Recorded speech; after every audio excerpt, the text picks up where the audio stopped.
que por varias razones el Colegio de Sonora no ha querido dejar pasar la fecha, lo ha querido impulsar. Particularmente quiero reconocer que esta inquietud que ha cristalizado en el esfuerzo del Colegio de Sonora y desde su rectoría, difusión cultural, el Departamento de Difusión del Colegio de Sonora y demás, tuvo una semilla que es el alumnado, los estudiantes del Centro de Estudios en Gobierno y Asuntos Públicos, particularmente alguien que ha llevado mucha carga de esta actividad, de esta Semana de la Libertad, ha sido Óscar Mayoral, que también ha sido puente de comunicación entre los que estamos aquí. Sin más preámbulo, agradecer por supuesto la presencia de todos a estas actividades de la que hemos denominado la Semana de la Libertad a 50 años del 68. 2 días de reunión, uno el día de hoy, el 1 de octubre, y el siguiente, el 3 de octubre, para de distintas formas y considerando no solamente el diálogo, la reflexión, sino también algunas expresiones artísticas, podamos todos conceder algunos minutos de pensamiento respetuoso, de reflexión sobre lo que significó aquello que sucedió hace 50 años y lo que nos está significando el día de hoy.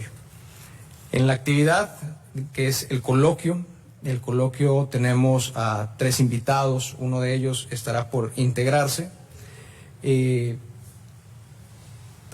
está integrando? Ya ven, por eso les dije que lo hiciéramos así como que desenfadado, digo, sin quitarle la seriedad. Son tres invitados. Estrategia de Leopoldo llegar así. Bienvenidos, estamos. Buenas noches. Buenas noches.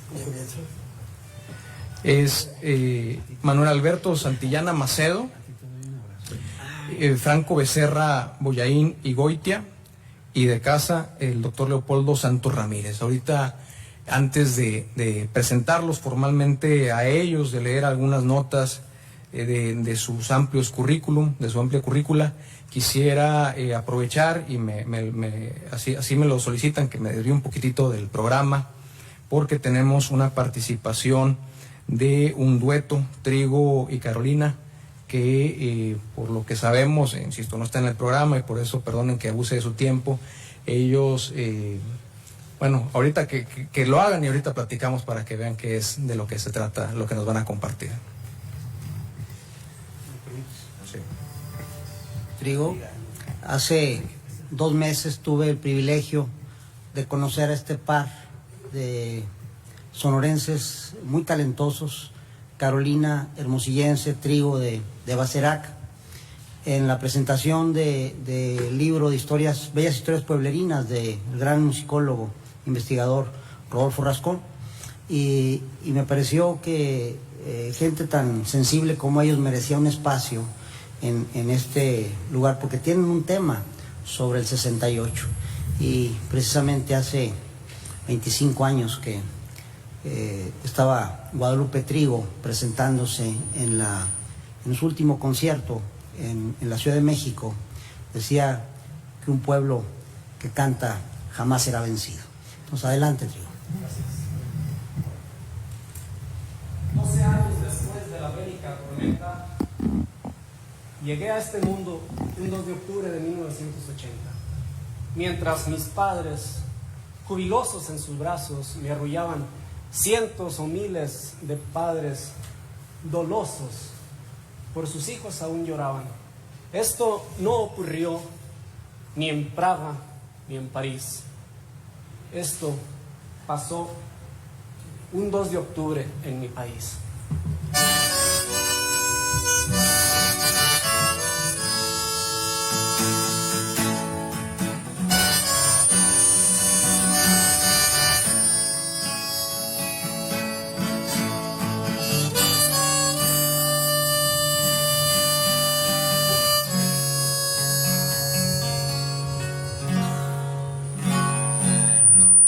Les enseñaron que era el futuro cuando les pudieran actuar y decidir. Tenían sus ideales, eran jóvenes de estudio, les llamaban liberales, el patán del genocidio. En coro manifestaban México libertad. Únete pueblo, únete soldado, no dispares más. La voz del pueblo unido no los desamparaba.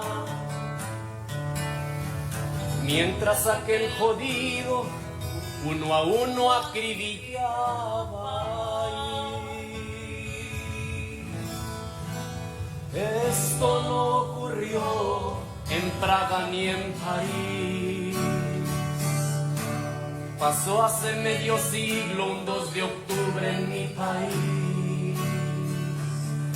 2 de octubre no se olvida, qué vergüenza recordarlo. Maldito genocida, ya no vuelvas a intentarlo.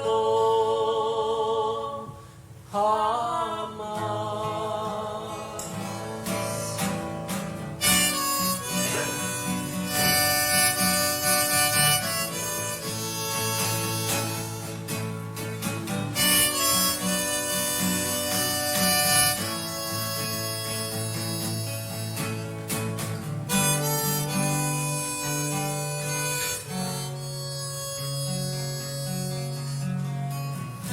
El futuro de mi patria fue arrojado a la prehistoria. Sangre de valientes estudiantes sin victoria. Si había amor y paz en sus cultas intenciones, ¿por qué negarles patria a las nuevas generaciones? En coro manifestaban México libertad. Únete pueblo, únete soldado, no dispares más. La voz del pueblo unido no los desamparaba. Mientras aquel jodido uno a uno acribillaba. Esto no ocurrió en Praga ni en París. Pasó hace medio siglo, un 2 de octubre en mi país. 2 de octubre no se olvida, qué vergüenza recordarlo. Maldito genocida, ya no vuelvas a intentarlo. Jamás. El pueblo pide paz. México, no dispares. Somos el mismo pueblo.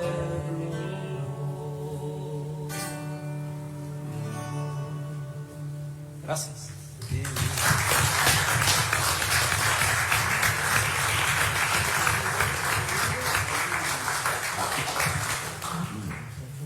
Gracias, pues como ven nos salimos del programa, pero muy acorde con lo que esta noche nos convoca. Pasamos pues al coloquio, propiamente este espacio de conversación con 3 personas, digamos vecinos de casa, que todos lo son, y que tienen que comentar y tienen que compartir con nosotros sobre lo que sucedió hace 50 años. Me voy a permitir leer el nombre y algunos datos de su trayectoria y después, en el orden que está en el programa, iré cediendo el uso de la palabra. Primero estará con nosotros compartiendo Manuel Alberto Santillana Macedo. Él nació en la Ciudad de México en el 56, graduado de la Facultad de Medicina. Es especialista en medicina familiar, tiene formación en psicoterapia familiar, es maestro en ciencias sociales por el Colegio de Sonora y doctor en ciencias en salud pública. Es médico familiar, periodista cultural, novelista, productor cultural de radio y de televisión. Actualmente profesor de asignatura en la Escuela de Medicina de la Unison y de la especialidad en psiquiatría en el Hospital Psiquiátrico Cruz del Norte. Muchas gracias y bienvenido.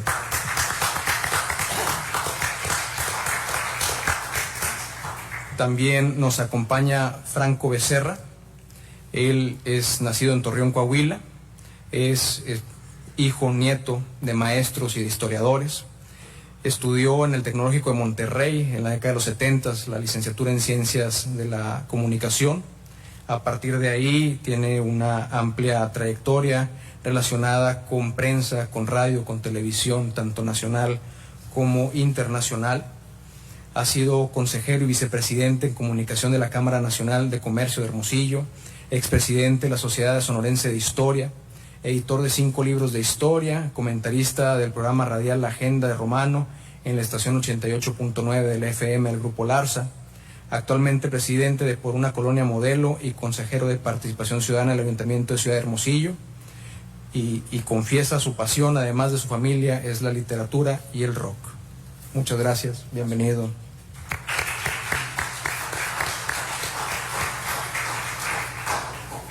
También nos acompaña Leopoldo Santos Ramírez, licenciado en Derecho y maestro en Estudios México-Estados Unidos por la UNAM, doctor en Integración Económica por la Universidad de Sonora, profesor investigador aquí en el Colegio de Sonora dentro del Centro de Estudios del Desarrollo, es ex activista del movimiento estudiantil de la UNAM en el 68.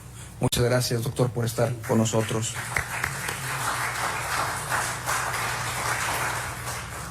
Sin más preámbulo, entonces, cedo el uso de la voz a Manuel Alberto Santillana, quien nos compartirá el tema Cultura del 68. A sus órdenes. Muchísimas gracias. ¿Funciona bien? Bueno, muchísimas gracias. Yo quiero primero agradecer la hospitalidad del Colegio de Sonora, saludar a amigos, amigas que tenemos de muchísimos años aquí. Estos arcos los conozco paso a paso, como dice la canción. Y mis hijos también, desde niños, y ahora ya hasta la nieta pasa por aquí. Y tenemos varias generaciones. Entonces, pues es un gusto volver al alma mater de la maestría y estar en una mesa con amigos muy queridos y estar presentes en una situación de conmemoración, de dolor, pero también de victoria. Eso es lo que yo quiero comentarles. Bueno, del 68 al 18, dice esto. El periodo de julio a octubre de 1968 y de este 2018 se vinculan con la historia de la democracia mexicana. Hace 50 años se inició una protesta estudiantil que culminó en la matanza genocida del 2 de octubre. Ahora asistimos al triunfo de la izquierda. Hace medio siglo el terror nos asoló, hoy la esperanza nos inunda.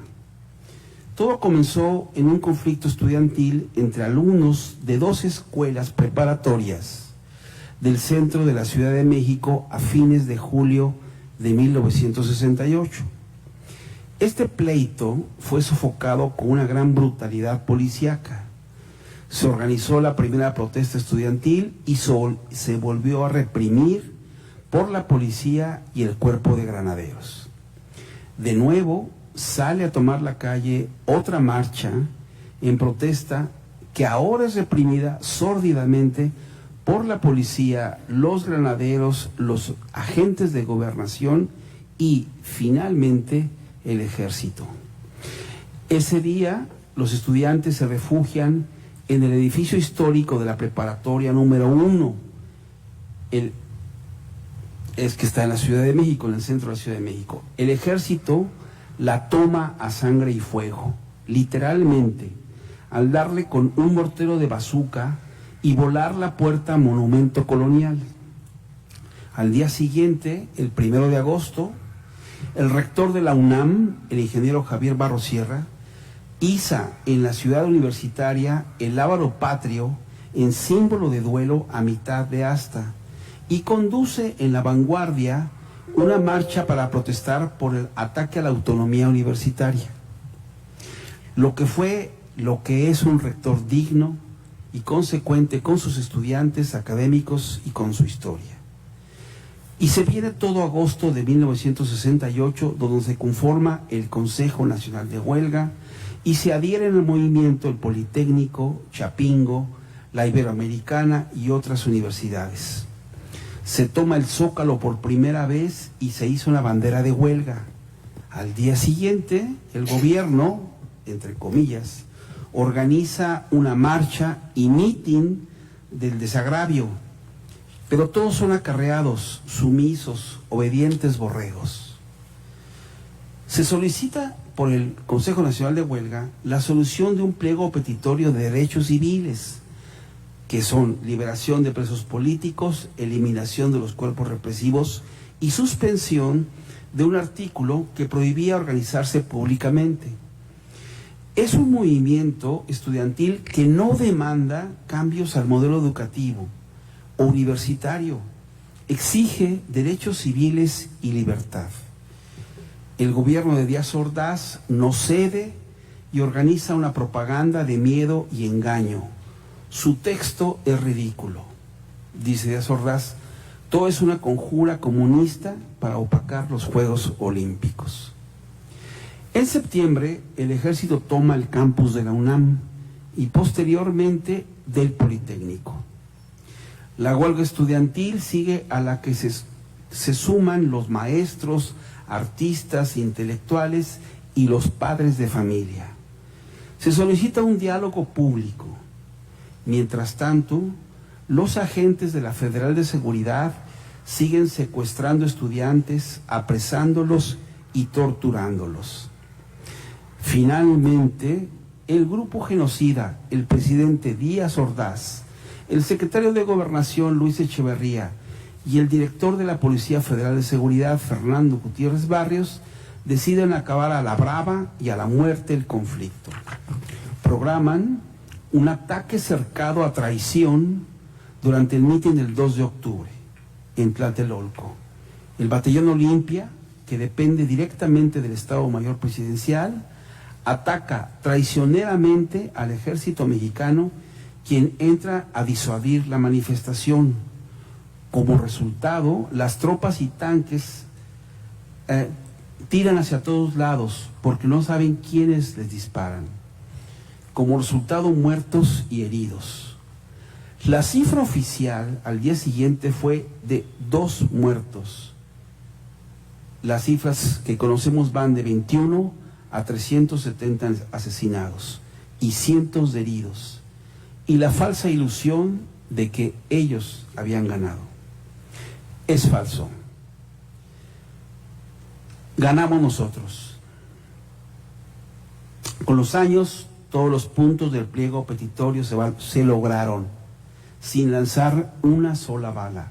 Al final, nosotros ganamos y lo volvimos a hacer como el tsunami democrático con el que arrasó la izquierda este 1 de julio del 2018. El dinosaurio del PRI del PAN no ha muerto en este 2018. Tal vez después del 68 utilizaron medios más sofisticados y silenciosos, pero igual de letales y sórdidos. Pero aún así, como en este julio del 2018, seguiremos ganando. Desde que concluyeron los Juegos Olímpicos, el deporte mexicano se vino en picada, con la excepción de los logros individuales, clavados, taekwondo, atletismo. En síntesis, el deporte colectivo, como el básquetbol, voleibol, fútbol, es el de una historia de medianía para abajo. Todo eso vinculado a la corrupción priista, que invadió también durante décadas a las organizaciones deportivas. Nunca más una medalla de oro en natación o en boxeo en los Juegos Olímpicos. A la vez, las libertades democráticas se fueron o se han ido ganando. Se logró todo el pliego petitorio estudiantil del 68 en los siguientes 5 años. Se liberaron la mayoría de los presos políticos que estaban antes que los estudiantes encarcelados en Lecumberri, se acabaron los cuerpos policíacos de granaderos, la represión a las marchas ya no existe, la prensa ya tiene libertad de expresión y más aún a través de las benditas redes sociales. Ya no existe el delito de disolución social. La gente protesta ahora por la designación de funcionarios corruptos. La figura del presidente de la República dejó de ser inmaculada e intocable. Todo eso hemos ganado. Todo eso se conquistó a lo largo de 50 años. Los millennials, o sea ustedes, ¿no? Están en la parte de atrás de aquí. Lo viven ya cotidianamente. O sea, no saben qué es o qué era vivir sin eso. Se logró poco a poco, de 1968 hasta 1997. Y desde ese año en que el PRI perdió la mayoría en el Congreso, los cambios se aceleraron. Pero a la vez comenzaron los cambios silenciosos. En los 90s, con el salinato, comenzó la venta del país paulatinamente. Salinas de Gortari vendió los terrenos a las compañías mineras y las eximió de pagar impuestos. Las telecomunicaciones se las vendió a precio de ganga a Carlos Slim. El sucesor de Salinas, el Cachanilla de Cedillo, vendió todos los ferrocarriles del país y privatizó el fondo de pensiones de todos los trabajadores. Fox, el primer presidente no priista, destrozó la digna política exterior mexicana y acabó con la salud pública instalando un seguro popular que divide aún más el fragmentado sistema de salud mexicano. El enano alcohólico de Calderón nos metió en una supuesta guerra contra los narcos que inició una espiral de muerte e impunidad. Privatizó, ahora sí de plano, completamente las pensiones de los trabajadores con las Afores. Protegió a los familiares de su esposa y dueños de guarderías subrogadas del IMSS. Se robó el triunfo y volvió a maniobrar para impedir el ascenso de la izquierda. Volvió el PRI con Peña Nieto y de nuevo la impunidad, las tranzas y las privatizaciones. Peña continuó la lucha contra el narco y las miles de muertos atribuidas a esa guerra. Se privilegió además a compañías constructoras españolas que hacen carreteras, gasoductos, casas blancas, cobrando 5 o 7 veces su valor real. Pero la gente se dio cuenta de que todo ese mar de delitos e impunidad y los castigó con la derrota el 1 de julio, pero el dinosaurio parece que no se da cuenta. Y voy a cerrar con este comentario.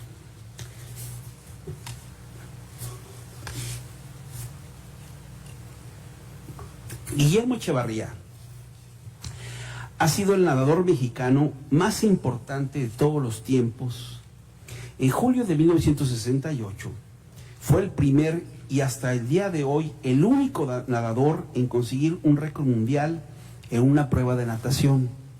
Su récord duró un par de meses, pero para el inicio de las Olimpiadas de la Ciudad de México era la mejor carta del equipo mexicano. Era el ejemplo de la juventud mexicana. De hecho, los estudiantes del movimiento del 68 deseaban ir a las Olimpiadas, asistir a los eventos. Nunca estuvo en sus mentes o actitud el boicotear los Juegos. Paradojas del destino. Al representante de la juventud mexicana, a Guillermo Echevarría, se le exigió ganar la medalla de oro, nada menos que eso. Y Echevarría no pudo con tal presión. El único evento deportivo de todos los Juegos Olímpicos al que asistió el genocida de Gustavo Díaz Ordaz fue precisamente a la final de los 1500 metros nado libre.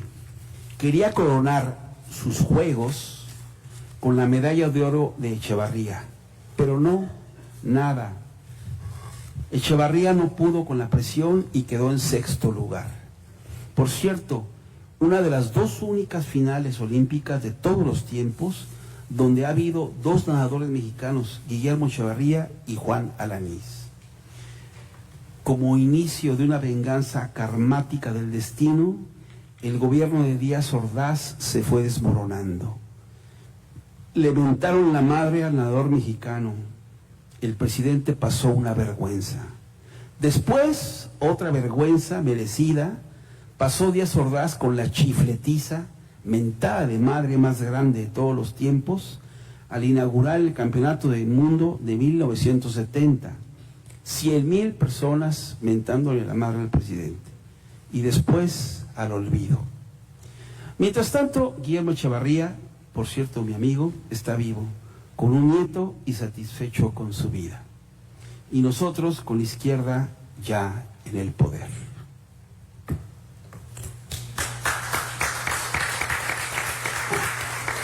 Iba a decir Chile Nacional. Gracias. Le recuerdo a los presentes que al terminar el coloquio hay la proyección del documental El Grito de 1968, dirigido por Leobardo López Arreche, director de cine mexicano, que narra el movimiento estudiantil del 68 en México y es el único testimonio fílmico desde el interior del movimiento para quien guste quedarse. Y el miércoles es una tarde similar a esta, en donde se presentará el documental Los Aguiluchos, que es un documental reciente que habla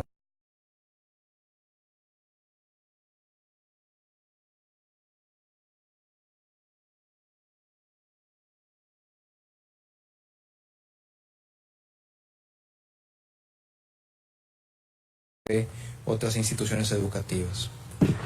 Cedo el uso de la voz, y al final pues habrá un espacio para preguntas y respuestas a Franco Becerra Boyaín y Goitia, con su participación Historia del 68 y su huella.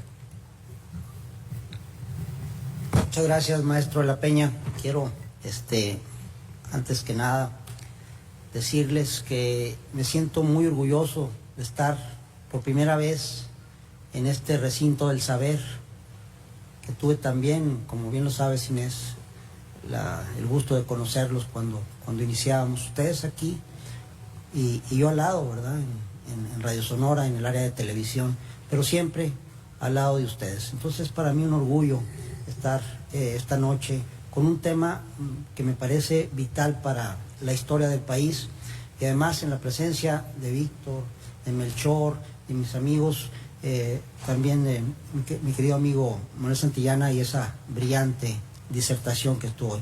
Y no quiero dejar de pasar, Víctor, decirte que todo esto que estuvimos gestando lo estuvimos platicando muy detalladamente con un alumno tuyo, que es Óscar Mayoral, que no tenemos la menor duda que es un extraordinario estudiante y un mejor promotor cultural. Bien, inicio con una frase de Pepe Revueltas, de José Revueltas, que creo que toma actualidad vital en este momento. José Revueltas decía, brillante duranguense, Santiago Papasquiaro, la tierra de mi querido Toño Jaques Enríquez, que también estuvo con nosotros aquí en aquel tiempo, tierra de pensadores, tierra de poetas también. Decía Pepe Revueltas, si luchas por la libertad, tienes que estar preso. Si luchas por alimentos, tienes que sentir hambre. Efectivamente, el 68 teníamos hambre de libertad. Efectivamente también éramos presos de una generación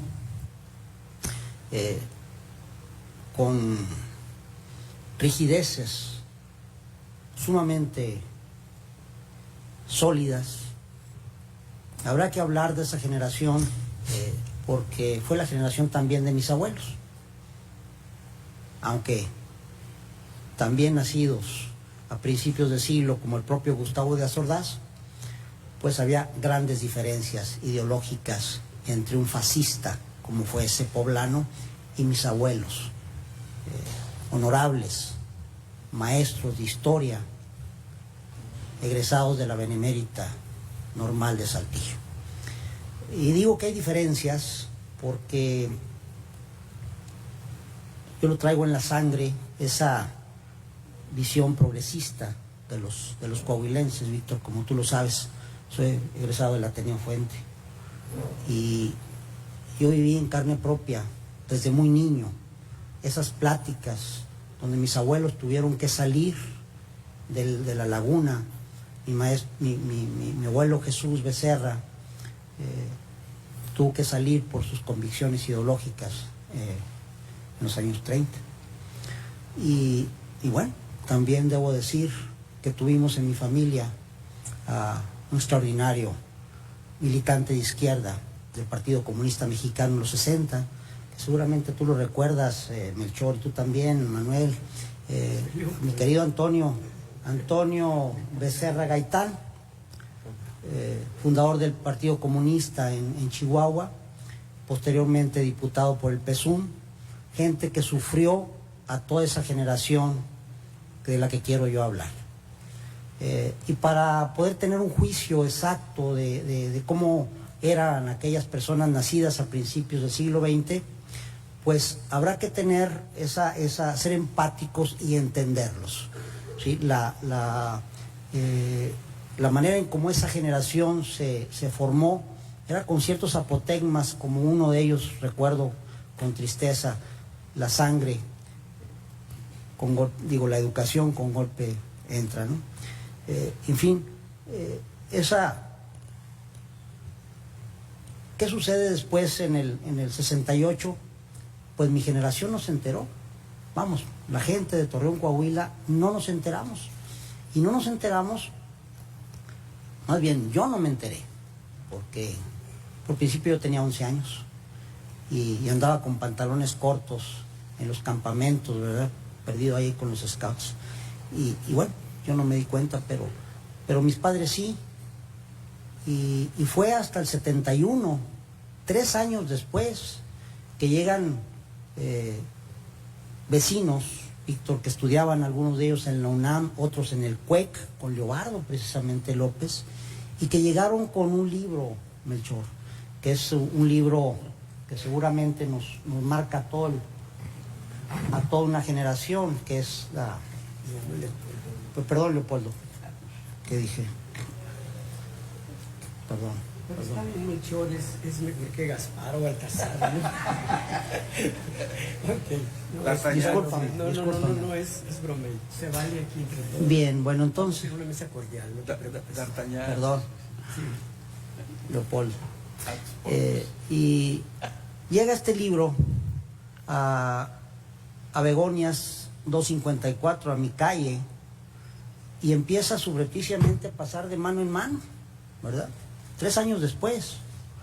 Y como todos ellos eran mayores que yo, pues fui el último en que lo pude leer 6 o 7 meses después. Entonces siento que llegué tarde al 68.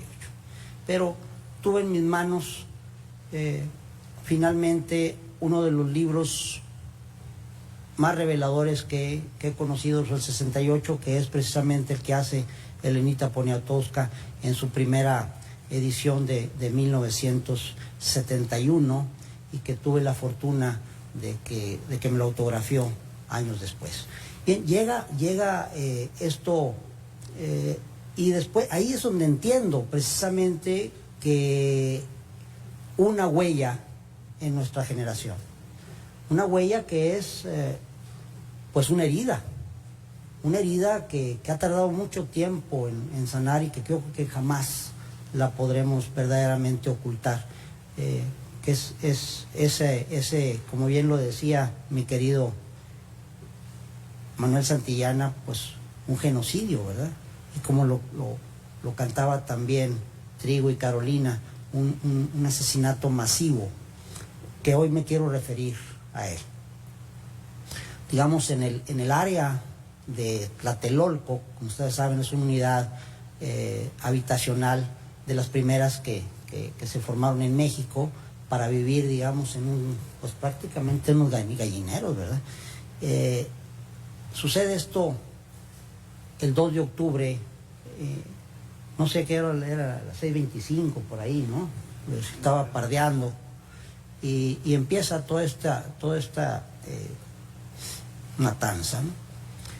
Y horas después llega el departamento de limpia en la Plaza de las Tres Culturas, recogen a los cientos de muertos, nunca sabremos realmente cuántos muertos hubo ahí, pero queda impregnada en la piedra de Tezontle, la sangre de jóvenes, de niños, de hombres que fueron a escuchar el Comité Nacional de Huelga. Pero ¿qué sucede después? No sucedió nada. Al día siguiente las reacciones son mínimas.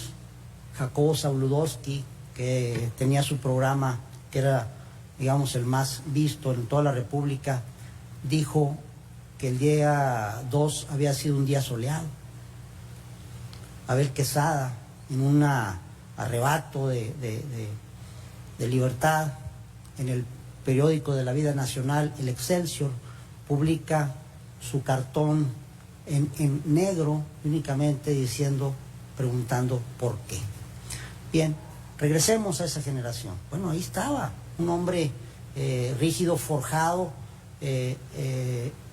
unas estructuras sumamente, insisto, duras, como era don Gustavo Díaz Ordaz.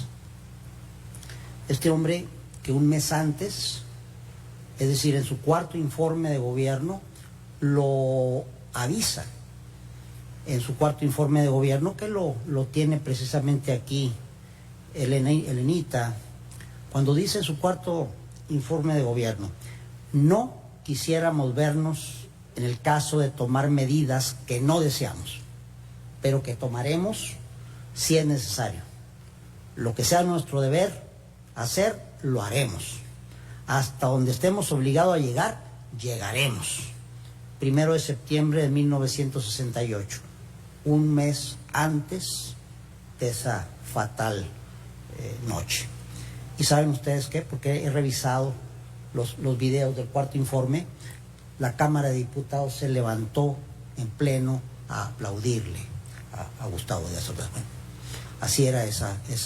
Entonces, para poder, en la historia, para poder entender los fenómenos, tenemos que ser empáticos y ponernos en el lugar de aquella gente, ¿no? ¿Cómo eran? Pues era gente así, ¿no? Que no nos permitían, incluso en mi caso, pues participar en reuniones donde estaban los mayores, ¿no? O éramos casi así como invitados de palo, ¿no? Y bueno, esas cosas eran así. Pero ¿qué sucede? Insisto, pues sucedió poco, ¿verdad? La gente no se enteró lo que sucedió en fuera de esa unidad. Tengo gente conocida en la Ciudad de México que vivían cerca de esas unidades, pues ellos mismos se enteraron. Y es entonces que recuerdo, y me voy hasta el siglo XIX, cuando una de las batallas más sangrientas que registra la historia, pues es la batalla de Waterloo, Víctor, donde es derrotado Napoleón Bonaparte, ¿no? por las fuerzas de Wellington. Y es tan sangrienta la batalla en los campos belgas, después de días de encarnizada lucha, que cuando el gran Corso, va derrotado de regreso a su país galo y va atravesando los campos agrícolas de Bélgica, gente que había visto lo que estaba sucediendo ahí se preguntaba: oye, ¿qué pasó, verdad? Bueno, ni ellos mismos sabían qué había sucedido. Tampoco la gente que vio las batallas más tremendas de la Revolución Mexicana, como fueron las batallas de Celaya, que estaban ahí en Santana del Conde y al lado, tampoco sabían qué había sucedido. Bueno, así era aquel país donde se cerraba la información y entonces no te enterabas de nada, ¿verdad? Mucho menos estando a 1000 kilómetros de distancia como estaba yo en aquel momento. Y es entonces que llegan estos libros con una valentía tremenda, Elena Poniatowska, apoyada por un grupo democrático muy fuerte como el que representaba la revista Siempre, don José Pajes Hiergo, que que la protegió todo el tiempo, y Elenita pues era la reina roja, la princesa roja. Y es ese libro que me marca, es un libro que les sugiero que lean los que no lo han hecho, que lo revisen quienes los han leído en su momento, porque es un libro sensacional donde a través del nuevo periodismo, que es esa corriente que tiene Elena como periodista, nos relata lo que sucedió esa noche en especial. Y este libro no es para leerlo, es para escucharlo. ¿Y por qué digo esto? Porque los lamentos de la gente que está ahí representada es un grito de dolor, es un grito que no ha dejado de escucharse durante 50 años. Y ahí me voy a otro tema, un tema que me interesa mucho. Ese eslogan, esa frase, 2 de octubre no se olvida, por supuesto que no se olvida. ¿Cómo no se puede olvidar esos crímenes, Víctor? ¿Cómo no se pueden... Leopoldo, olvidar tampoco, Manuel, los crímenes de Ayotzinapa y los de Aguas Blancas, de ninguna manera, ¿verdad? Entonces, pienso que ese tipo de acciones están condenadas al olvido, y quiero remitirme a ello, porque estamos en el siglo XXI signados con el grave estigma de la generación del olvido. ¿Sí? ¿Y a qué me refiero? Que todos ustedes, todos nosotros, estamos expuestos como nunca a miles de mensajes y no nos damos cuenta. No nos damos cuenta. ¿Y qué sucede con el cerebro? El cerebro empieza a desechar. Es demasiado, ¿sí? Es demasiado. Si en aquel México, el 68, teníamos un canal nacional, probablemente aquí estaba el 6, y yo en Torreón había 2 canales, ¿verdad? Y no estaban toda la noche.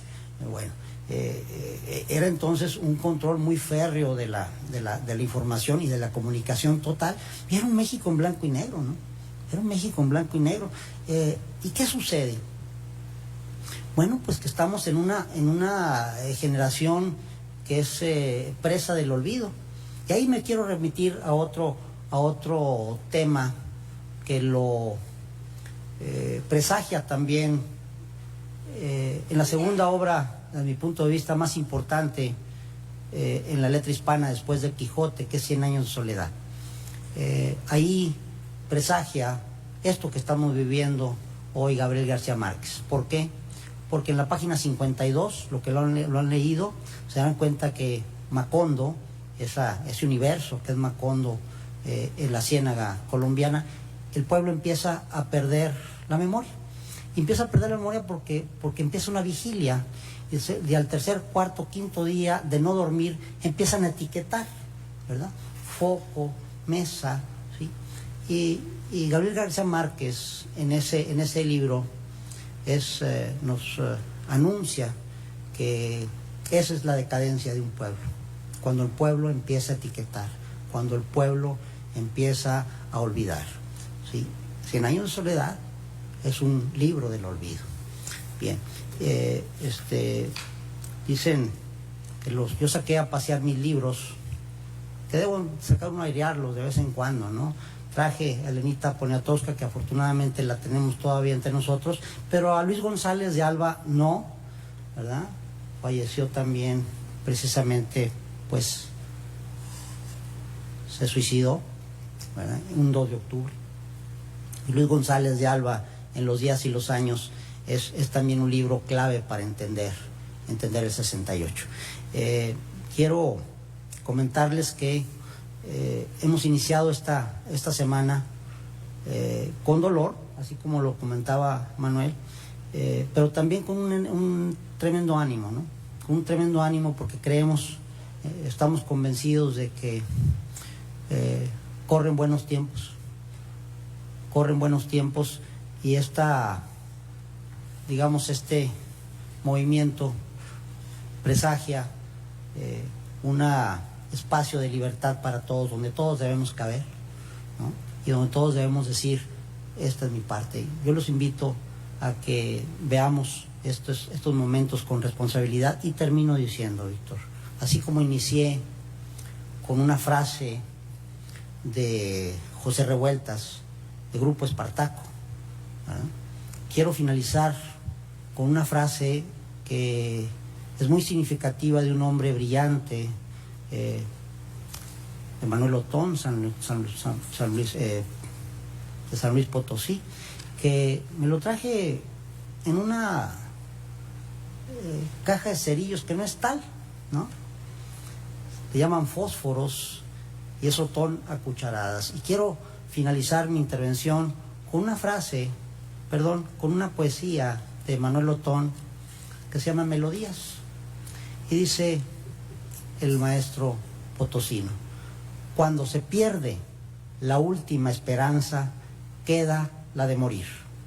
Si aún otro desengaño, vida mía, me brindas esta vez, tengo el alma muy grande todavía para amar otras 10. ¿Sí? Muchas gracias por su tiempo.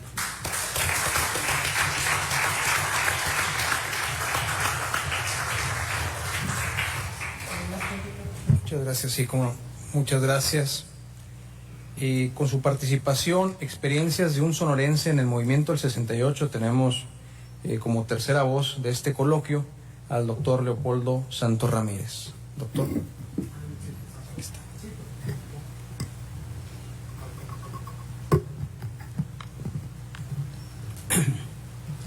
Pues no fue lo más atinado que hay, que yo me esperaba esta tremenda sorpresa de que empezáramos con una canción del dueto Trigo y Carolina, porque en mi experiencia como activista del movimiento, siempre la música, siempre los artistas, siempre los poetas, pero sobre todo los músicos, estaban presentes siempre en algún acto, inclusive en aquellos en los que nos tuvimos que retraer mucho, como que nos daba mucho miedo y volver otra vez a salir y hacer actos públicos.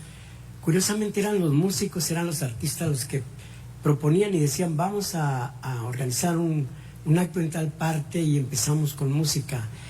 Y la canción que he escuchado aquí de Trigo y Carolina, en efecto, es una canción magnífica, es una canción bonita. En el movimiento estudiantil se produjeron cantidad de obras poéticas, artísticas, musicales, etcétera. Unas mucho mejores que otras, pero esta canción que nos han tocado estos compañeros, que me dicen que una es de Bacerac y el otro es de Hermosillo, no sé si sea inverso. Aquí parece que estamos en un problema de paradojas, ¿no? Pero creo que es eso que es importante decirles. Es decir, lo que quiero enfatizar con esto es que, a diferencia de lo que plantean los documentales sobre el 2 de octubre, y algunos discursos también de algunos compañeros que de la vieja guardia, el movimiento estudiantil no era un movimiento triste ni lúgubre. No había en ese momento ni siquiera tiempo para llorar a los muertos.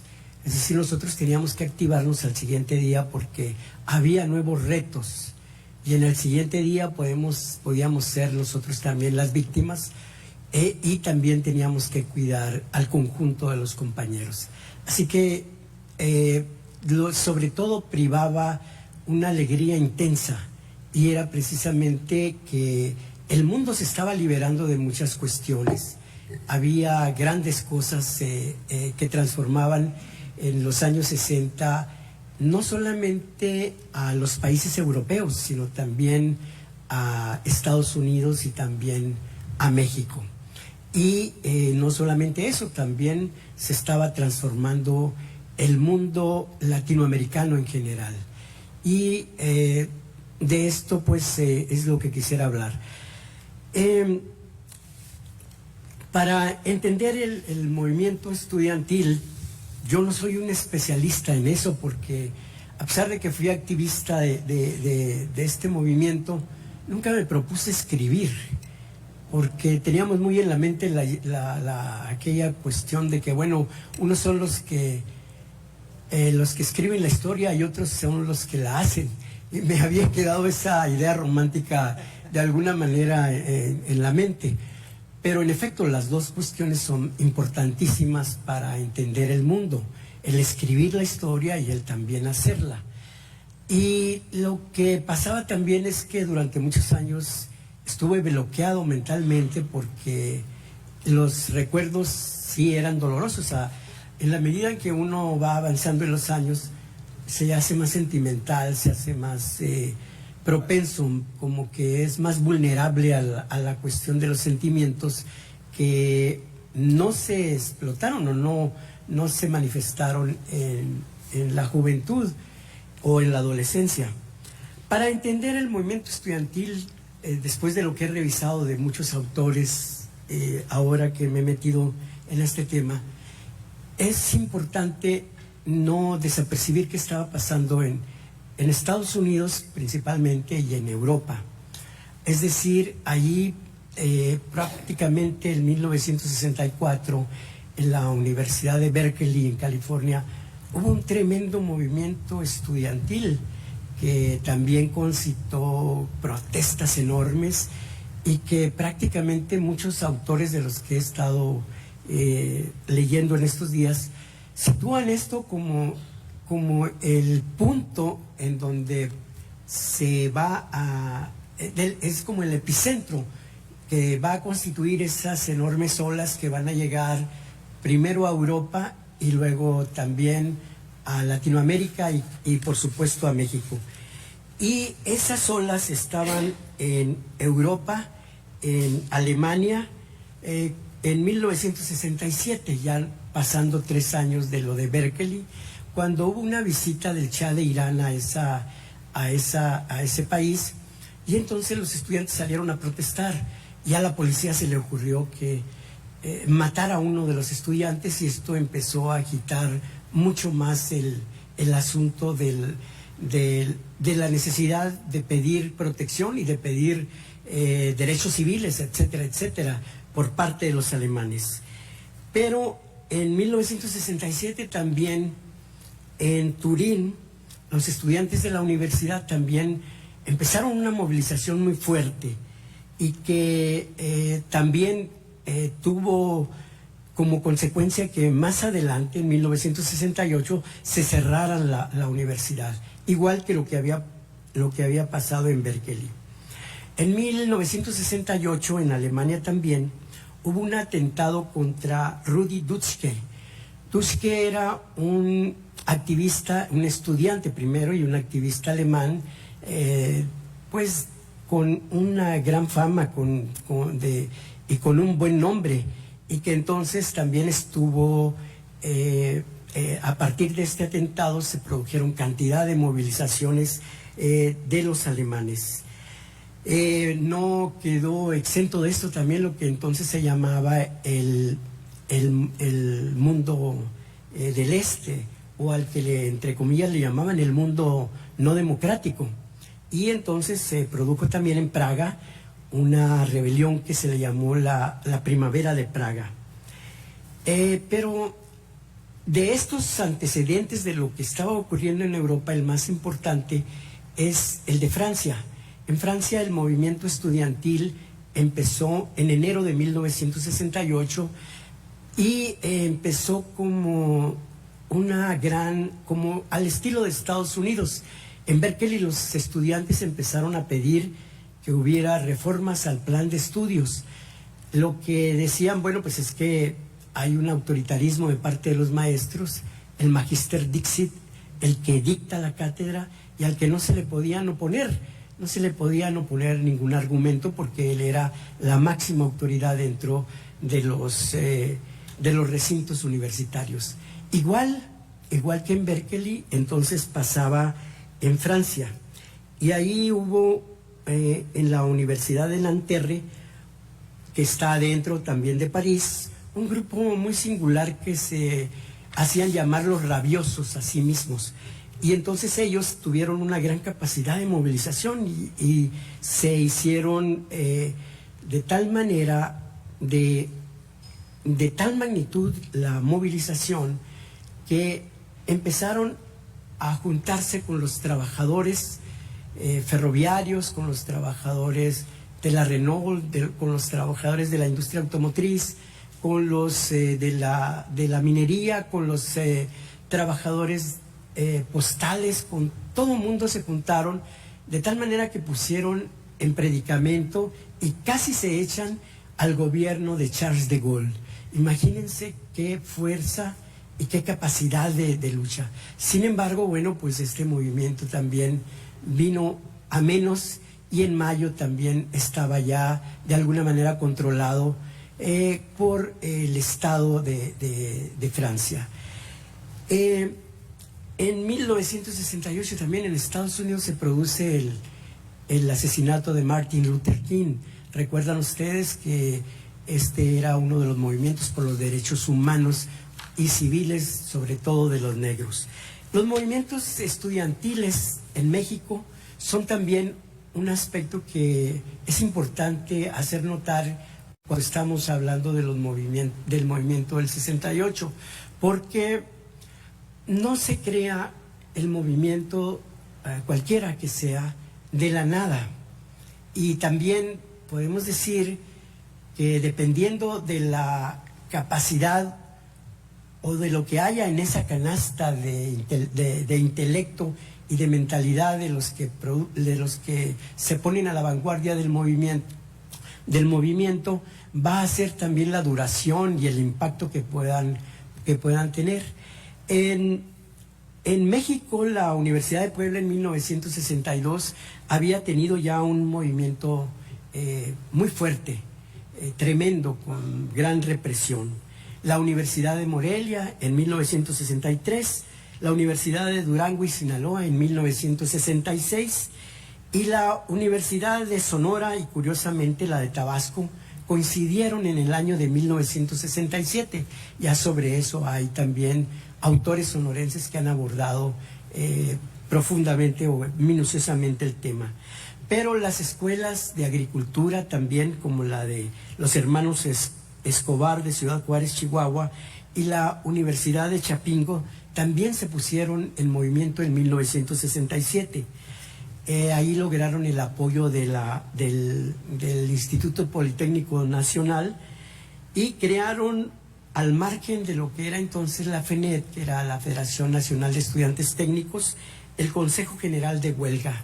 Si se fijan, el Consejo General de Huelga y lo que se creó después en 1900, lo que se iba a crear, que se había creado antes en 1966 con el movimiento en la Ciudad de México por el alza de las tarifas a los transportes urbanos, fueron los antecedentes de todo esto. Y el Consejo Nacional de Huelga de la Universidad de Chapingo y de la Escuela de Agricultura es como el modelo que va a seguir más adelante el Consejo Nacional de Huelga en el movimiento de 1968. Entonces, si ustedes se fijan, hay una acumulación de experiencias, no solamente del ámbito internacional, que nos llegaban de alguna manera a través de traducciones, a través de los periódicos, a través de algún tipo de prensa, sino también de estos movimientos estudiantiles en México. En esos años, en los 50s y todavía en los 60s, los únicos que se estaban moviendo más fuertemente eran los estudiantes, porque los obreros habían sido derrotados también en sus huelgas, en sus movilizaciones en los 50s y en los 60s. Curiosamente, en ese momento los que se movían más eran los campesinos del norte. Si ustedes recuerdan, bueno, no lo recuerdan, los que dice Santillane que son los millennials de atrás, que están hasta allá, pero resulta que en 1959 los campesinos del norte de Sonora, estamos hablando desde Cananea hasta Agua Prieta, empezaron una lucha por la reivindicación de una tierra, por la expropiación del latifundio de los Green, que abarcaba territorio en México y en Estados Unidos. Bueno, pues la ganaron, pero así también se desarrollaron otros movimientos en Sinaloa, en Nayarit, en todas partes, en donde los campesinos también estaban movilizados. Lo que quiero decir con todo esto es que entonces estamos en un medio ambiente o en un contexto político y social, para hablar en los términos académicos, que nos decía que se estaba moviendo algo y que era pues algo que hacía temblar a la tierra. Por último, entonces, quisiera recalcar que en efecto un movimiento no se puede, digamos, analizar por sí mismo, sino que tiene otros antecedentes como los que hemos visto y tiene otras circunstancias. Y en lo local, el movimiento de 1966 de la Universidad, del Politécnico y la Normal había conformado ya un grupo parecido al CNA, al Consejo Nacional de Huelga del 68, y este iba a ser un modelo que se iba a perfeccionar en 1968. ¿Qué tenía de nuevo ese modelo? Bueno, que ese modelo era fundamentalmente la creación de una comunidad democrática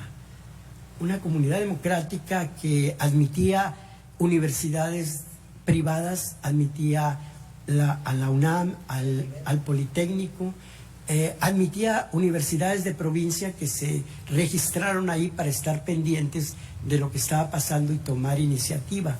Es decir, entonces estamos hablando de una forma de comunicación en donde las decisiones se tomaban en conjunto, en asambleas de representantes de estas universidades. Y este modelo democrático, que no era perfecto de ninguna manera, pero que era superior a lo que teníamos en la vida real de la política mexicana, era un modelo por el que la gente entonces estaba dispuesta a luchar y a presentarlo como algo que podía hacerse también en la realidad social política de ese entonces. Por supuesto, estábamos perfectamente equivocados en ese momento. ¿Qué tenemos que entender entonces de lo que estaba pasando? ¿Cuáles eran los actores? En primer lugar, pues el sujeto social que estaba vislumbrando el cambio eran los estudiantes del Politécnico, los estudiantes de la universidad, los estudiantes de la Normal y toda la gama de estudiantes que había principalmente en la Ciudad de México, donde fue el epicentro de este movimiento. Había otro sujeto, la Presidencia de la República, el presidente Gustavo Díaz Ordaz, pero había también un rector, Javier Barros Sierra, que jugaba también un papel importante. Pero había una circunstancia difícil, que era la proximidad de las Olimpiadas que estaban planeadas para el 12 de octubre. Había también el Congreso de la Unión y los partidos políticos que eran contrarios también al movimiento. Y, por supuesto, los medios masivos de comunicación, en donde desde entonces ya los intelectuales orgánicos del poder y de los poderes fácticos se entrenaban en la diatriba y en hacer análisis falsos, pero también muy perniciosos sobre lo que estábamos haciendo los estudiantes.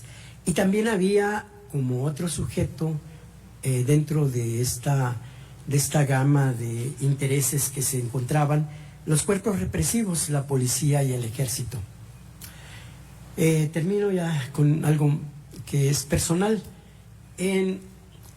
Antes del movimiento estudiantil, yo soy originario de Magdalena y mi infancia y mi adolescencia hasta la secundaria transcurrió en Agua Prieta, Sonora. Y ahí había te ibas a la High School de Douglas o te ibas hasta Hermosillo, que eran los únicos lugares donde había preparatoria. Todavía no se fundaba la la preparatoria de Cananea. Y entonces, pues mis padres y yo y mi hermana, que también le tocaba ya terminar la secundaria en ese momento, decidimos trasladarnos a la Ciudad de México con unos tíos y estudiar la preparatoria allí.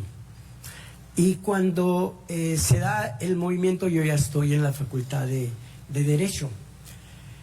Y entonces, en un viaje que hicieron mis padres a México, les dije, pues, ¿saben qué? Estoy cansado de estar tanto tiempo en la Ciudad de México. Provinciano, a fin de cuentas, tenía nostalgia por el norte, por muchas cosas que desconocía también del norte, y quería estar aquí. Pero eso fue antes de que comenzara el movimiento estudiantil.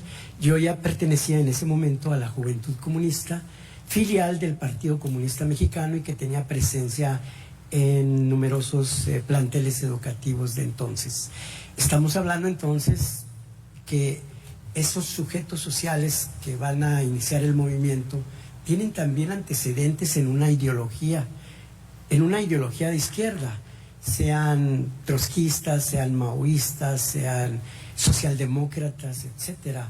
Pero todos ellos ya estaban de alguna manera formados o en vías de formarse en lo que entonces llegó a ser hegemónico en la universidad, en la UNAM y en el Politécnico, la ideología de izquierda. Y a esos pertenecía yo. Pero en ese momento ni por aquí nos pasaba que se iba a presentar ese movimiento del 68.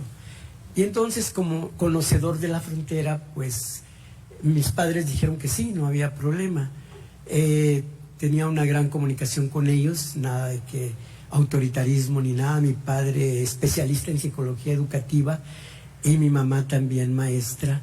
Mi padre también, que había participado cuando estudiante en algunos movimientos estudiantiles, pues también tenía todas las de ganar ahí. Yo me fui hacia Estados Unidos buscando trabajar ilusoriamente en Salinas y en Watsonville, en los campos lechugueros. Allí yo tenía mucho interés porque se había filmado la película Al Este del Paraíso con el James Dean, que era un actorazo, ¿no?, de esa época tremenda, y con basado en una novela también que fue muy difundida en esos años. Pero resulta que pues no di con bola. Resulta que había que cortar la lechuga con un cuchillo, una navaja que nos daban, pero había que hacer un corte longitudinal exacto, y el lechuguero que iba agachado lo tenía que hacer así, y le salía perfecto, pero a mí no, estaba desperdiciando muchas lechugas. Y entonces el que le decían el Mólega, que era el capataz, me dijo: oye, ven para acá. ¿Qué pasó? Me dice: pues estás echando a perder las lechugas y nos van a regañar.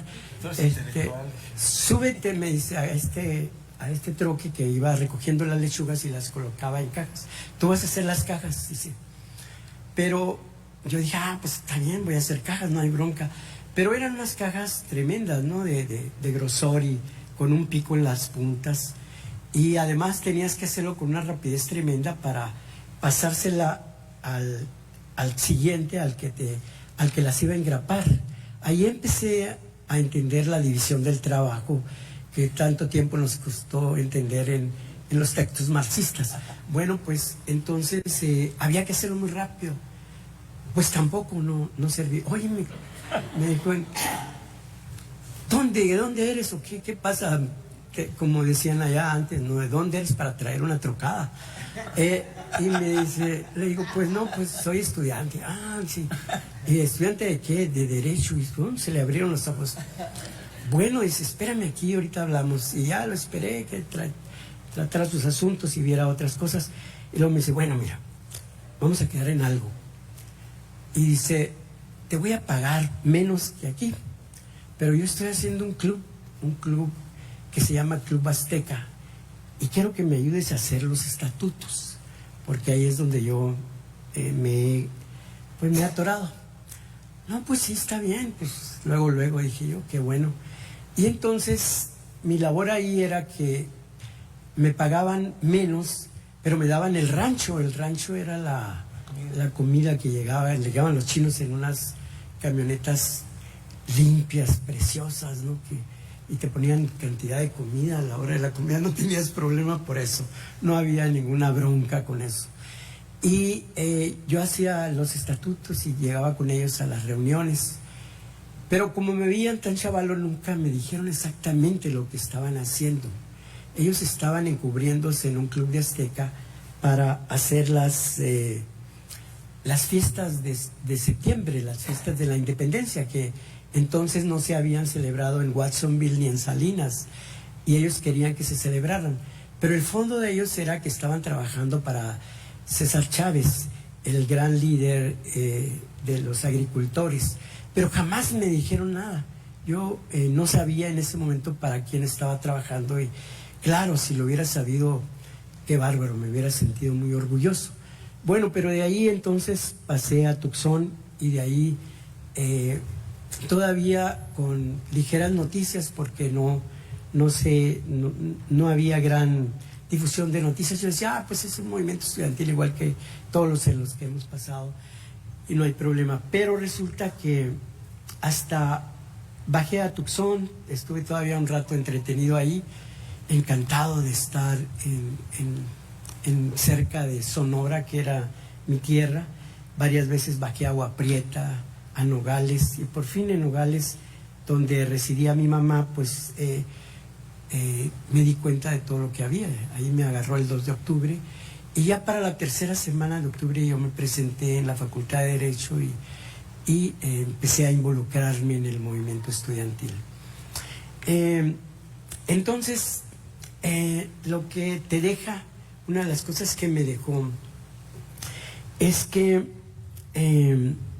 siempre estuve protegido. Inclusive cuando estuve en Estados Unidos estuve bajo la protección de un hermano que trabajaba también en Salinas, y en todos lados, y entonces era medio tímido. Y cuando estás en la Facultad de Derecho y hay golpeadores y hay porros, etcétera, pero a granel, es una situación difícil para hacer activismo. Y luego me toca el asunto de que se tiene que levantar la huelga, y ahí es donde entran los grandes problemas. A pesar de que ya el movimiento estaba muy disminuido por la derrota militar, o la derrota vía militar que le impuso el Estado, entonces todavía había mucha gente que estaba dispuesta a todo, y fue muy difícil levantar la huelga. Ya el rector Javier Barros Sierra lo había pedido, por supuesto lo pedía el gobierno porque quería el control absoluto, y fue muy difícil también para los activistas que el Consejo Nacional de Huelga decretara que no se podía hacer movimientos ni presencia en ninguna parte a partir de las Olimpiadas, que empezaron el 12 de octubre y terminaron por ahí por el 28 de ese mismo mes. Y eso desmovilizó también a la gente. Y en fin, lo que viene después es que no nos acaban con esa derrota, sino que el movimiento empieza un nuevo curso, una nueva dinámica, que es precisamente lo que llamábamos nosotros el flujo, cuando las olas van hacia la playa y se estrellan ahí, y el reflujo, cuando regresan hacia el mar. Le llamábamos nosotros, entonces estamos en lo que se llama, pasamos de la ofensiva a la defensiva. Bien, pues estas son algunas de las experiencias, la dejo ahí para que si hay...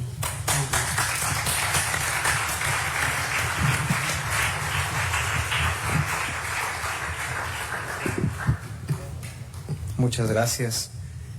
Abrimos ahora un espacio, aunque sea breve, pero un espacio para si hubiera algún comentario, alguna retroalimentación de parte de alguien de quienes nos hacen el favor aquí de acompañarnos. Si se pueden presentar, bueno, a lo mejor se conocen, pero sería bueno aquí adelante. Si me permite tantito para el micrófono, nada más para que para que, bueno, se escucha, yo sé, pero como también se está grabando, sirve que quede el registro. Bueno, buenas tardes, mi nombre es Carlos Esquer. Primeramente felicitarlos porque estuvo la charla muy amena, con muchos recuerdos, ¿no? O sea, memorables en su tiempo, para, como en el caso, como dice el maestro Franco, no le tocó el 68, pero a mí sí me tocó el 67. Entonces, el movimiento del 67 en Sonora sí fue un movimiento que hizo en su momento vibrar el sistema político gubernamental. Porque también después de 2 o 3 meses fuimos reprimidos por el ejército y sacados de las escuelas a balazos, ¿no? Entonces, ya hablar del 68 y el 60, o sea, que yo no estuve en el 68, pero me hace recordar el movimiento del 67. Y también felicitar a Trigo y Carolina, porque la canción también me remonta a los años, al 72, en la Ciudad de México, donde existían lo que eran las peñas, y se tocaba este tipo de música que en aquel momento le decíamos música de protesta, ¿no? Desde acá, en este sentido, o sea, la pregunta para el doctor Leopoldo y para el doctor Santillana va en el sentido de que lo que era el movimiento, o muchos que intervinieron en el movimiento, tenían sus doctrinas, como dice usted, comunistas y socialistas y trotskistas y todo eso, pero ni todos los que estuvieron ahí, o sea, ahorita que llegamos, como dice usted, a un gobierno de izquierda, pues me puedo imaginar que por lo menos Porfirio Muñoz Ledo sí estuvo, que un Cuauhtémoc Cárdenas sí estuvo, pero no me puedo imaginar a una persona que dice que estuvo, como es el doctor Jorge Castañeda y Aguilar Sincer, que ellos dicen que fueron del Partido Comunista. Entonces, ese cambio tan radical ahí sí lo veo muy fuerte, porque si lo vemos ahorita, pues es una ultraderecha, ¿verdad?, de Castañeda. Como lo habla, digo, eso lo dice en su libro Amarres Perros, que de hecho hasta su familia era comunista, ¿no?, del Partido Comunista, el padre y la madre. Entonces, esas izquierdas debieron haber sido muy radicales, las doctrinas muy fuertes, como para llegar, sí es cierto, llegamos a una izquierda, pero una izquierda centro, progresista, y que yo creo que el mejor momento se vivirá cuando Porfirio Muñoz Ledo le imponga la banda a López Obrador. Yo creo que ese va a ser un momento muy memorable. Gracias. ¿Algún otro comentario, pregunta? Nada más pediría ser concisos y rápido, si no pasamos a alguna reacción de parte de la mesa. Dos puntos, observa lo que diga Leopoldo. Una es el movimiento del 67 aquí en Sonora, en Hermosillo, tiene un origen extraordinariamente diferente al movimiento estudiantil del 68. Digo, ahora nos parece ridículo, pero el movimiento estudiantil surge por un conflicto del PRI. O sea, es una imposición dentro del PRI. La idea es, se hace el engaño de que se quiere hacer una elección democrática dentro del PRI, y después viene una imposición del centro, y entonces, como protesta ante esa imposición dentro del PRI, la población se rebela y es un movimiento popular, y después se hace estudiantil porque en un conflicto que hay entre dos candidatos en la Avenida Rosales, van y persiguen a uno, se mete la policía a la Universidad de Sonora, y eso bueno, es una violación a la autonomía universitaria y comienza el estudiantil. En las entrevistas que nosotros hemos hecho con Hilario Valenzuela, con Jesús Larios, con José Valverde, con esta gente, ellos no eran comunistas. Es decir, eran estudiantes que ellos decían, éramos muy buenos para organizar fiestas, ¿no?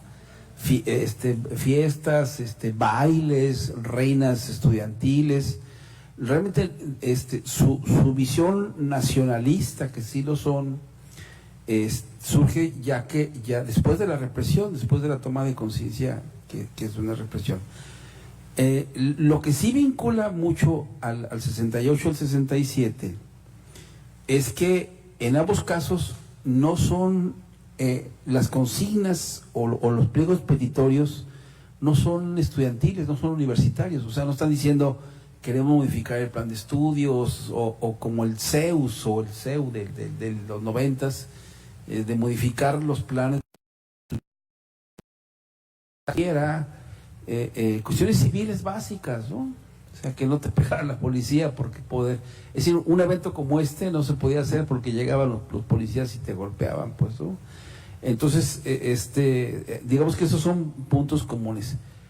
Pero igual, en el caso de los estudiantes del 68, no todos eran realmente comunistas ni socialistas. Había un abanico grande digo, muchos con una visión nacionalista, pero otros no todos eran de izquierda. Yo creo que lo que sí me toca vivir a mí en los 70s, en la preparatoria y en la universidad, en la medicina, y mira que medicina es conservadora, ¿no? Es que entonces sí surge un movimiento de izquierda muy grande, pero está el Partido Comunista, el PMT, o sea, el Partido Mexicano de los Trabajadores, el PST, o sea, surgen muchos movimientos y aparte pues una guerrilla urbana y una guerrilla, ¿no? Entonces sí, eso ya es, digamos, la izquierdización de las universidades. Yo creo que se da de los 70s. Y qué bueno, porque eso hacía que nos pudiéramos vincular todos, o sea, gente de Sonora, de Chihuahua, de Yucatán, todos sabíamos las mismas canciones, habíamos leído los mismos libros, todos conocíamos a Marta Harnecker, ¿no? O sea, entonces, inclusive llegaba gente de Argentina, de Uruguay, de otros lados, y conocíamos las mismas canciones y la misma cultura. Eso es una cosa que Serrat pues nos vinculó a todos, ¿no? Bueno, sí. ¿Qué es? Sí. Bueno, nada más una aclaración. Muñoz Ledo, por supuesto, no fue de izquierda en ese momento. Él era diputado, senador en el 68 y fue de los que justificó la represión de Díaz Ordaz. Es curiosa la historia, tampoco López Obrador era de izquierda. Él era priista también y en los 70 ya estaba en la universidad y no se ligó tampoco al movimiento estudiantil. Es decir, la historia es medio paradójica, ¿no? Porque siempre anda por los caminos más malos de la vida y resulta que no es, es decir, tenemos que ver con claridad de cómo se mueven las cosas, dónde están los sujetos, es importante también. Eso no quiere decir que López Obrador no haya emprendido una lucha democrática en Tabasco y que no haya sido un excelente regente, gobernador. Ya eran regentes ya o eran jefe del Distrito Federal, sí, en la Ciudad de México, y que hizo una extraordinaria labor y que ahora, bueno, pues también está diciendo que en su gobierno no va a haber represión por parte del ejército, lo cual nos parece magnífico. Y también la desaparición de la temible fuerza esa del Estado Mayor Presidencial, que intervenía inclusive en las elecciones, pero nosotros no lo veíamos, ¿no? Nadie lo denunciaba tampoco porque pues era meterse nada menos que con el ejército. Y la idea entonces es que la historia no es como lineal, sino zigzaguea y se mete por caminos muy muy carajos, y las gentes, los personajes también. Entonces, pues tenemos que estar atentos y ver la dimensión de las cosas y ver la dimensión también de los actores, ¿no?, que estamos viendo. Quiero comentar. Faltó decir una cosa, pero nomás lo que sí, esa pendejada de que el movimiento estudiantil 67-68 tuvo una base de infiltración de comunistas, eso es una pendejada estúpida. O sea, nunca ha habido ni se ha demostrado que la embajada cubana, que la embajada rusa o que hubo infiltración. Eso es una verdadera tontería y fue un invento del gobierno. Esto finalmente es el coloquio, ¿no? Encontrar ideas comunes, incluso algunas diversas. Quiero comentar, aunque no me lo preguntaste, Carlos, no quiero dejar de pasar la oportunidad. Si durante 80 años nos estuvimos quejando acremente de la exclusión, concretamente de 2 partidos políticos, hoy es diferente. Por principio de cuentas, es un movimiento inclusivo, y voy a señalar lo siguiente. De otra manera, no entendemos cómo pueda estar como jefe de gabinete Alfonso Romo Garza Madero. Aclaro. Por principio multimillonario, esposo de Macarena Garza, yerno de Alejandro Garza Lagüera, todos los capitales que ustedes puedan imaginar, y además coahuilense, nieto de don Gustavo Madero. Segundo, en el área financiera está el maestro Carlos Ursúa, financiero también del Tecnológico de Monterrey. Poncho, ingeniero agrónomo, maestro financiero Carlos Ursúa, y en la Secretaría de Economía Graciela Márquez.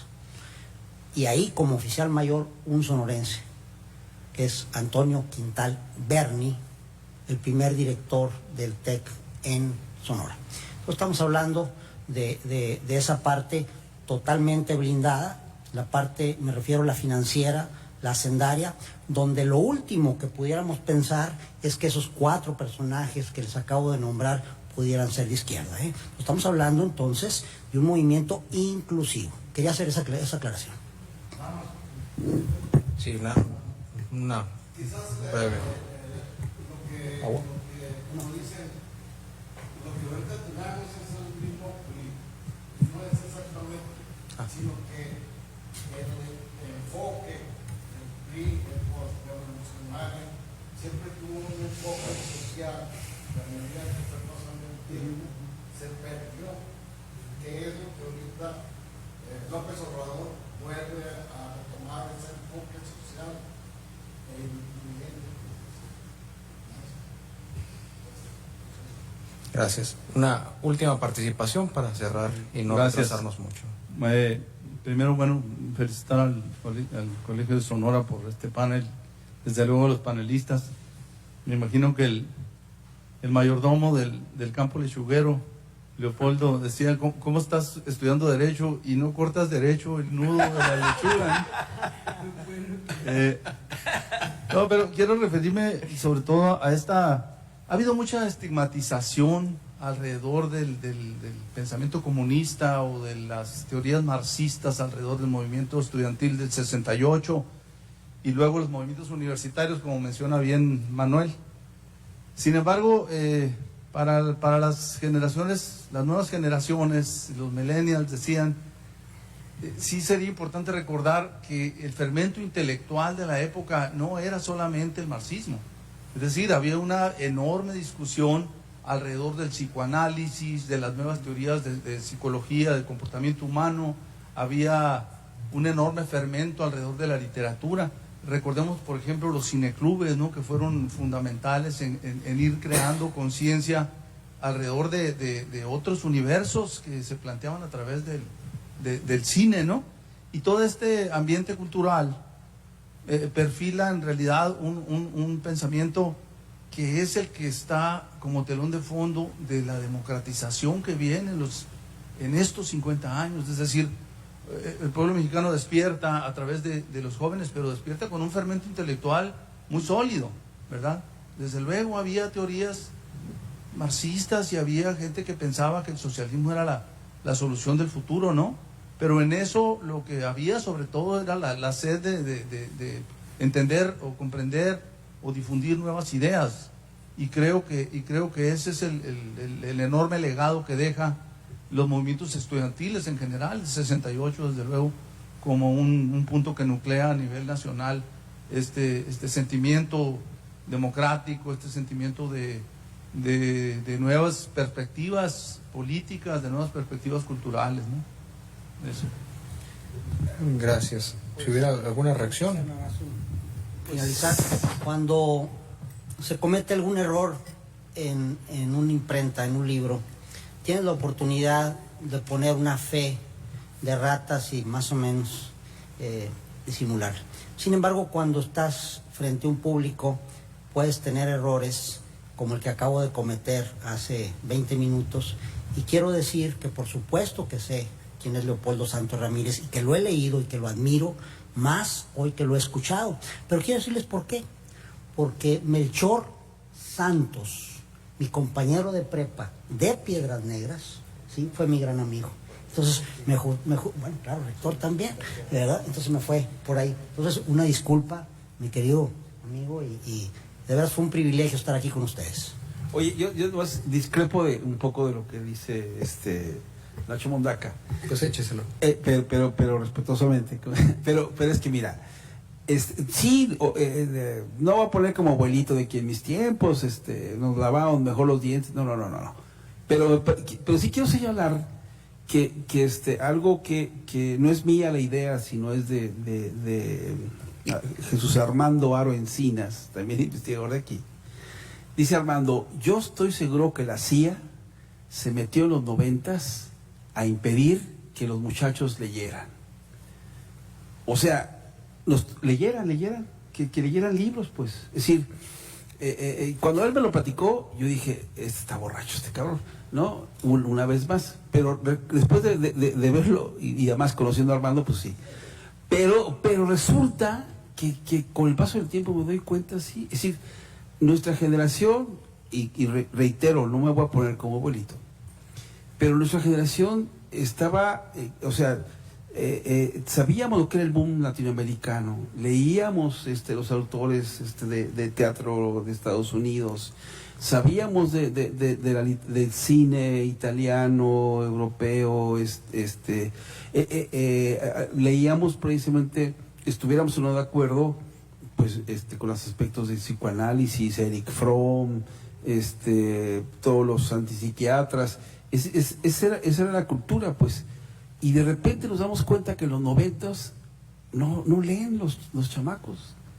O sea, no leen los estudiantes universitarios, ¿no? Bueno, no todos, porque hay unos que sí. No, claro, o sea, pero me refiero que antes, me refiero que los 80s y los 90s, o los 70s, 80s, si tú querías pertenecer si querías militar en la izquierda, tenías que pertenecer a una célula, pues. Y entonces primero te preparabas ideológicamente y leías, y ya que te habías quemado N libros, entonces tenías chance de ir a volantear, que esa era la primera tarea.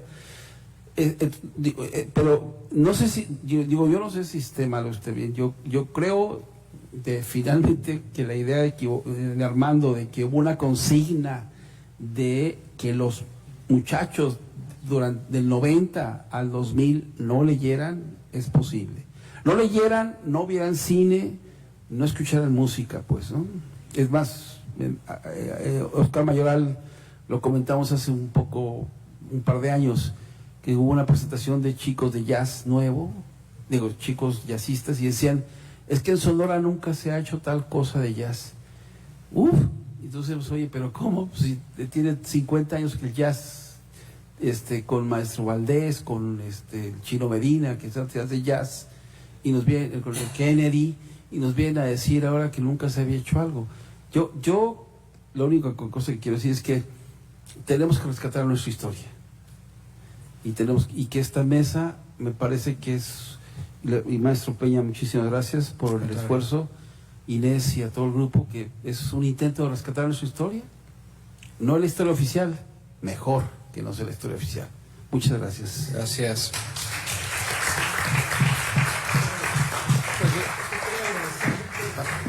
a Víctor Peña y a todos los organizadores, por supuesto, un agradecimiento muy sincero y una felicitación también por organizar este día tan importante y que va a transcurrir mañana, que es la víspera en la que todavía la gente que estaba ahí y dormía todavía bien este día se iba a encontrar con esa tragedia el día de mañana. Pero es muy importante que este tipo de actos se realice y recordar y volver a la memoria una y otra vez y a ver si alguna vez encontramos esos caminos, esos horizontes que nos lancen definitivamente a ser la patria que todos hemos querido desde la independencia de México. Muchas gracias.